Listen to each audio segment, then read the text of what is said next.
Fan Forge people. We're fans of the Forge. We're here last day at the Grudge match. We're kind of beat, and I'm here with Don Halter, Season 4, Episode 15, Gladiator Scissor. And, well, we have to say, nuclear engineer. Nuclear engineer, health physicist. I clean up radioactive gunk for a living. So, yeah, good fun. Yeah. So, round one, you guys had to make a canister Damascus. Was that something you're familiar with before? Not at all. I kind of expected we're going to have to do that because of all the questions we got beforehand, and it's always, well, what would be your biggest fear to do on the show? And, oh God, I'd hate to do like a straight simple knife with maybe a 4-inch blade. Boy, that would be rough. Right. They kept asking, what have you never done? Like, I've never done canister. So yeah, I went and looked up all of Jay Nielsen's videos and YouTubed it. I knew how to do it in theory, but I don't have a power hammer. I don't have a hydraulic press. So we walk in and we see that big cloth on the table, and it's like, yeah. Boom, dude, light fish, you're gonna be doing canister. Yep. Fantastic. All right. So you went for the ball bearing and the fish hooks. I did. You started opening your cam and not all the pieces were welded. So that didn't really help, right? Like, I've never done this before. Okay, cut it open. Oh, you know, they made me look great on the show. It's like the only picture they show is me trying, oh, Don should use the chop saw. Don was using a chop saw until the chop saw blade exploded. Right. Because I had loose ball bearings on one end inside the can. When I got it open, I didn't know what it was supposed to look like. You know, to me it looked like a Nestle Crunch bar. And I'm looking down, I'm trying to glance over at the other guys, and no one else was really at that point yet. So I'm like, well, I've still got 2 hours. If it's going to fail, I better try it now. So I took a hammer and I had the top peeled back and the bottom peeled back, and I didn't know if I was going to tap it. It's just going to go woof or what, but I hit it and it's kind of like, bing. Like, wow, that sounds pretty solid. So I heat it up, go over and start pressing it, and of course it started crumbling on one end. And then it was just, well, I got to get it a lot hotter. But after that, it was just heat and beat until you start squishing it out. Yeah. So, right on. nothing like a learning experience on national TV. And then I guess the note was they had some delaminations, but it was a good-looking dagger. Yeah, it was like, say, when I first started pressing it, where I had the ball bearings and fish hooks and all the powdered metal, and I didn't dry my liquid paper first, and they comment on that on everyone. Where, you know, you had this great plan, and I got everything worked out. I'm going to do this, and they say, Bladesmith, your time starts now. Blank. And I start dumping the liquid paper in, and as I'm rolling the ball bearings and I'm watching them roll down the sides and get covered in, it's like, So when you do that, the surface layer of it just had little pits, fissures, cracks, and that's when I started pressing it to draw it out. They were crumbling. So when I tried to grind that off, it was, you could still see those in the surface. That's what they commented on, but it was, I don't know if you can tell in the show, my blade was like 3 inches thick, so I was like, grind that off. All right, and then you guys had to add a guard because of the stabbing test. Right. You went for a horn handle. You set it with a lot of epoxy. So I do a lot of hidden tangs, and I know how to do them. I know what takes the longest time, and fitting what takes the longest time. So I'm like, you know what? Half this stuff up here is hollow. I'd be stupid to try and, I think Alpha's trying to burn through my card. I stunk up the whole shop. Yeah. I'm looking up there, I'm just grabbing stuff, but the problem where the horns were kind of big.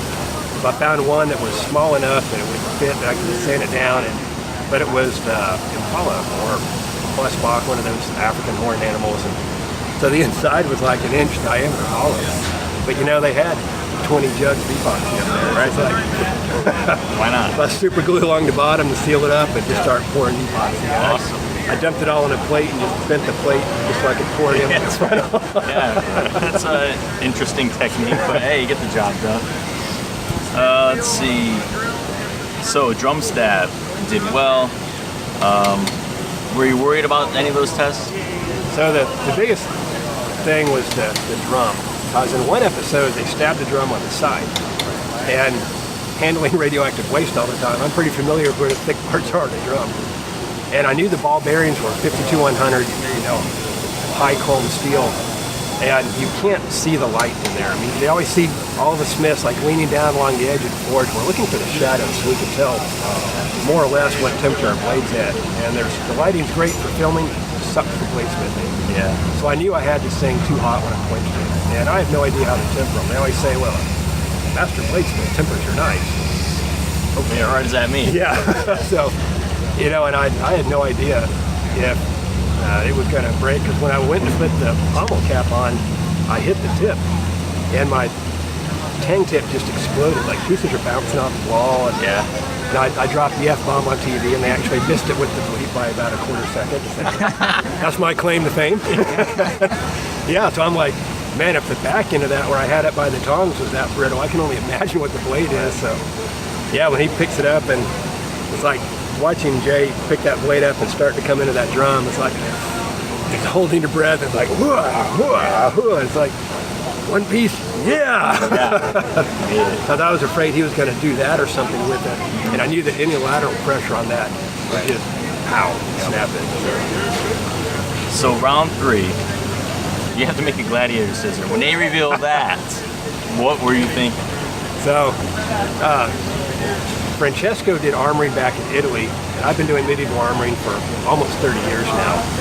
So I had no idea what I was going to have to make. So at home, I like put together these big giant heat treating furnaces, and you don't have a whole lot of time to prep. So I like had everything half done. It's like, well, I can burn a day at home finishing out equipment.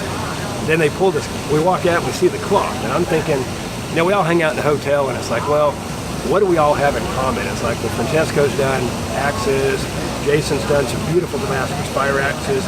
My armory name is Crag Axe. And, Right. Alf's done a little bit of everything, so we're expecting they have like an axe for us. We come out and we see this cloth shaped like that. Yeah, we're doing axes. And whoosh. What the hell is that? Yeah. Jason looked at it and goes, it's a pizza cutter. They cut that out. But yeah, we're just like, then it was like, you know, all right, half armor, half blade. It's only about an 8 or 10 inch blade. I can do that in my current stuff.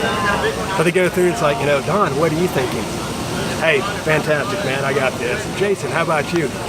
Man, this sucks. So we do everything else in like 3 or 4 takes.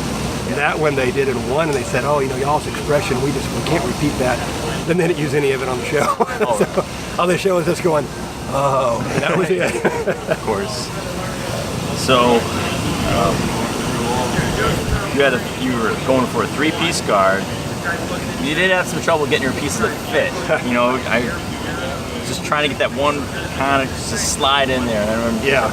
So I use 4130 chromolyc sheet metal, which is what we do a lot of the armor for guys that go out and do the combat. And yeah, you know, I did mine in 3 pieces, but I know I can form that so much faster than 1 piece. Right. And I kind of expected. Jason hasn't done a lot of sheet metal work, so I knew he was going to try and do 1 piece. And doing 1 piece takes a while to get it to really curve and fit and look nice. Or if you do it in small pieces, I knocked mine out in about 2 hours. Yeah. And had it ready for heat treating in about 4 hours. But when you heat treat it, the thin metal, you kind of have to screw it together, then pull the screws out. Anywhere there's an edge, sometimes it'll warp a little. And when you heat treat this stuff, I actually did a 4th piece as a sacrificial piece. I had it like duct taped to my shoe and was bouncing on it, and chucked it in the vise, hit it with a 4-pound sledge, showing my cameraman, hey, this is what this stuff does when you heat treat it. That also means if it doesn't quite fit when you're trying to put it together, it's not a matter of just, oh, I just put a little elbow grease into that. Man, there are screwdrivers, and then it starts raining on us. I got to move all my crap into the garage, and then I start getting mad, and it's like, I'm trying not to cuss and not to throw crap across the garage. But yeah, that took like an hour just to get those 2 stupid pieces to slide together. I got them together once, and my rivet things were offset, and I was trying to slide it, and it goes, boing, pops out. Yeah. It's hard.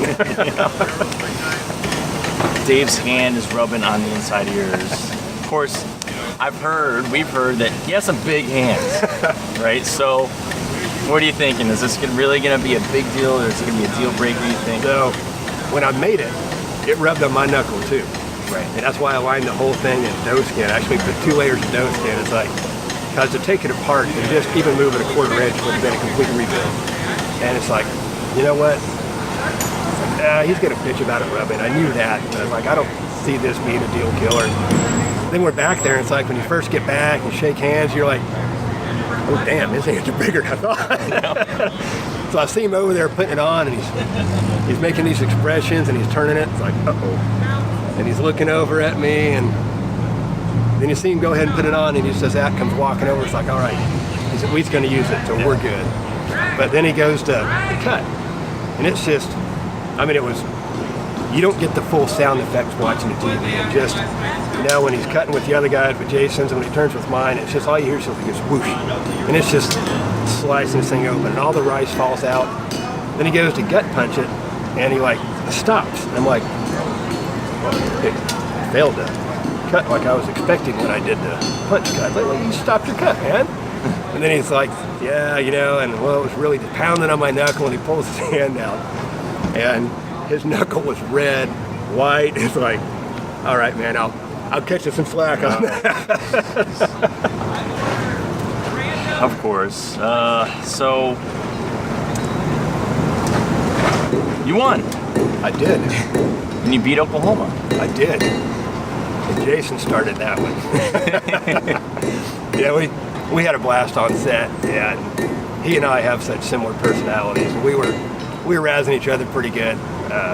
So yeah, you know, he started making a few Texas comments, you know, and then our cameraman, of course, they're talking to the other crew, and you know, like, oh, this is what was said in this shop. And so they'll like kind of egg us on a little bit. Of course, Jason and I are texting each other the whole time we're building stuff. You know, day one, wow, that was rough, man. I'll be finishing up tomorrow morning. How about you? You know, did you figure out what metal you're going to use? And did you find your Armoring for Dummies book? And he'll text me back, oh, I'm doing like a 60 pattern or whatever, Damascus something. It's like, yeah. Yeah, you know, that was, you know, standing there and they sit there and they're about to announce who the winner is. You're kind of like, yeah, you know. Yeah. It was a pretty good feeling. That's awesome. So congratulations on that. We have some kind of rapid fire questions now. Coal or gas? Gas. Favorite non-knife item? Non-knife item. Like just anything that's not a knife or a blade that you might make. The barbecue pit stuff hanging. Okay. Tripod. All right. Rapid fire, man. You've Yeah. been here for 2 days. Stainless or no stainless? No stainless. Do you have a favorite Damascus pattern? Feather. Okay. Never done it, but it's still my favorite. All right. I'm a fixin' to do it. We look forward to seeing it. Cool. All right, Don. Well, thanks a lot for your time. This is last day here. Check out our other interviews. We'll see you guys later. All right. Awesome.